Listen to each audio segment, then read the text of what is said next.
भाजपमध्ये प्रवेश केलेले माजी पोलीस महानिरीक्षक प्रतापराव दिघावकर हे धुळे लोकसभा मतदारसंघातून उमेदवारीसाठी इच्छुक आहेत। दिघावकर यांचे त्याच अनुषंगाने जिल्ह्यात दौरे सुरू आहेत।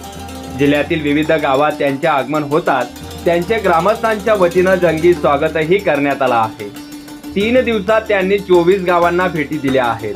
त्या भेटीच्या माध्यमातून प्रतापरावांनी शेतकऱ्यांसह सर्वसामान्यांच्या समस्या जाणून घेतल्या आहेत व त्या सोडवण्याचं आश्वासन देखील त्यांनी दिलं आहे। त्यामुळे या शेतकरी कुटुंबातल्या हक्काच्या माणसाला पाहून सर्वसामान्य नागरिकांच्या आनंदाने डोळे भरून आले आहेत, तर त्यांची वाढती लोकप्रियता पाहून अनेकांनी धास्ती घेतली आहे।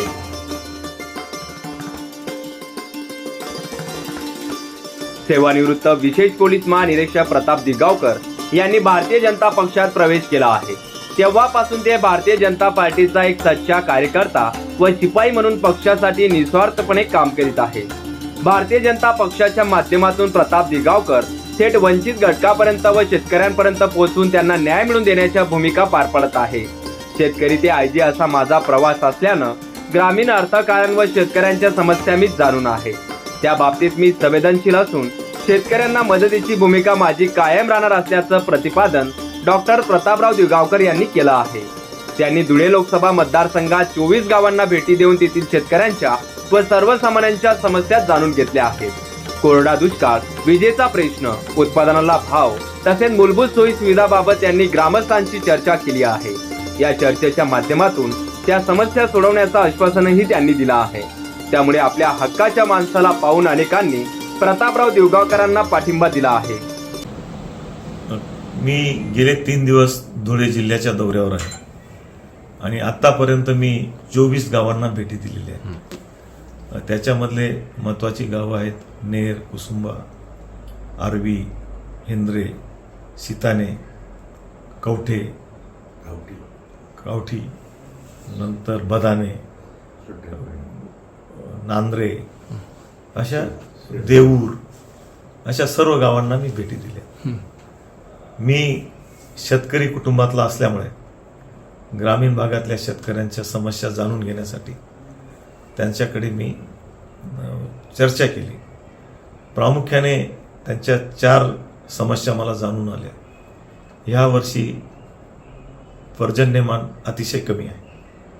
ऑगस्ट महिना पूर्णपणे कोरडा गेला आणि त्यामुळे ज्या पद्धतीने खरीप हंगामातील पिकं यायला पाहिजे होती, खरीप हंगामाच्या पिकांमध्ये बरंचसं पर्जन्य नसल्यामुळे नुकसान झालेलं आहे आणि ती एक समस्या शेतकऱ्यांना जाणवत आहे। खास करून आरवी असेल, हिंद्रे असेल, सीताने असेल, बोरकुंड असेल, त्याचप्रमाणे बदाने असेल, ह्या गावांमध्ये दुष्काळाची तीव्रता जास्त जाणवली।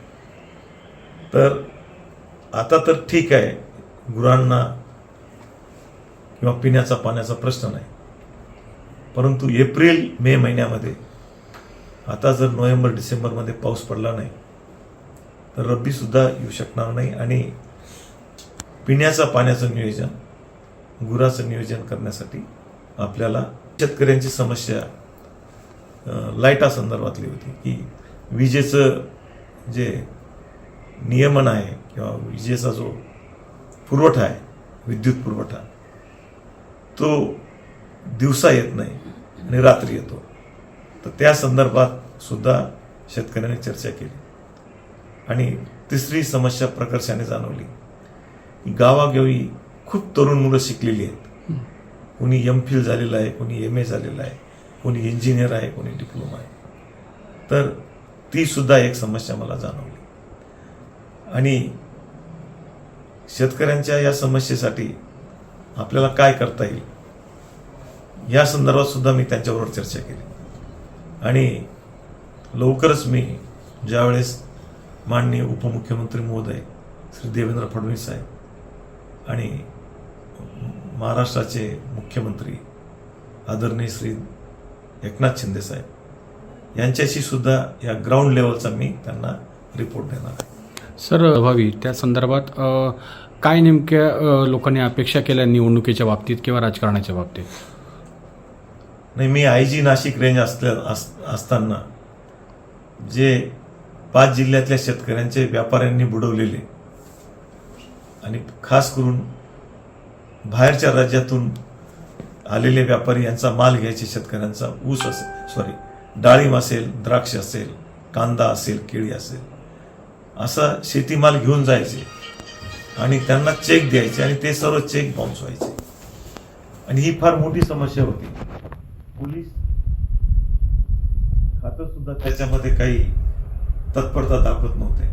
मी याच्यात फसवणुकीचे गुन्हे दाखल करायला सुरुवात केली आणि त्याप्रमाणे सर्क्युलर काढलं आणि जवळपास 5 जिल्ह्यात शेतकऱ्यांचे जे व्यापाऱ्यांनी बुडवले होते पैसे 52 कोटी रुपये मी शेतकऱ्यांना परत करून दिले. त्यामुळे साहजिकच जे बळीराजा आहे किंवा शेतकरी वर्ग आहे त्यांच्या माझ्याकडनं अपेक्षा आहेत. परंतु मी भारतीय जनता पक्षाचा एक निष्ठावान कार्यकर्ता आहे, एक सच्चा शिपाई आहे. पक्ष जी जबाबदारी देईल ती जबाबदारी मी अत्यंत समर्पितपणे, निष्ठेने, प्रामाणिकपणे आणि पारदर्शकपणे पार पडेल. जर लोकसभेची उमेदवारी पक्षाने मला दिली तर पूर्ण ताकदीनिशी सामान्य जनतेसाठी, शेतकऱ्यांसाठी, युवकांसाठी मी त्यांचं प्रतिनिधित्व करेल, जर पक्षाने ती जबाबदारी मला दिली तर. काल खूप मोठ्या प्रमाणात गर्दी होती, लोकांनी खूप स्वागतही मोठ्या प्रमाणात केलं. अपेक्षा आपल्यापासून राजकारणाच्या, लोकसभेच्या खूप आहेत, त्याबद्दल काही सांगा.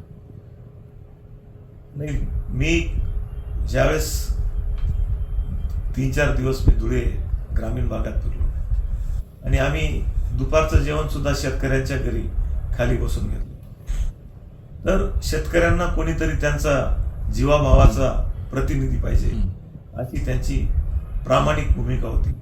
बऱ्याचशा आमच्या भगिनी रस्त्यावर ऑक्शन करायला उभं राहायचे आणि आम्ही 3-4 दिवस शेतकऱ्यांबरोबर खाली बसून मीटिंग्स घेतल्या आणि आम्ही त्यांच्याबरोबर त्यांच्या शेतकऱ्यांच्या घरी बसून आम्ही जेवण घेतलं. त्यामुळे त्यांना कोणी जीवाभावाचा माणूस आपल्यात आलेला आहे आणि एक IPS अधिकारी, एक IG, महाराष्ट्र लोकसेवा आयोगाचा सदस्य शेतकऱ्यांबरोबर आयराणी भाषेत बोलतो, त्यांच्या बोली भाषेत बोलतो. त्याबद्दल त्यांना माझ्याबद्दल एक अस्मिता, एक जिव्हाळा निर्माण झालेला आणि त्या भावनेतून त्यांनी काही इच्छा प्रदर्शित केल्या असतील त्याच्याबद्दल मी त्यांचं स्वागत करतो. शासकीय सेवेतून निवृत्त झाल्यानंतर अनेक जण वेगवेगळे प्लॅनिंग करतात, तर अनेक जण बस झालं का म्हणून विश्रांती घेत असतात. मात्र या सर्व गोष्टींना डॉक्टर प्रताप दिगावकर अपवाद ठरत आहेत. डॉक्टर प्रताप दिगावकर पोलीस सेवेतून निवृत्त झाल्यानंतर त्यांनी गोरगरिबांसाठी काम करण्याचा संकल्प गाठलाय. प्रताप दिगावकर यांचा जन्म सामान्य शेतकरी कुटुंबात झाला आहे, त्यामुळे त्यांना शेतकरी व सर्वसामान्यांची जाणीव आहे.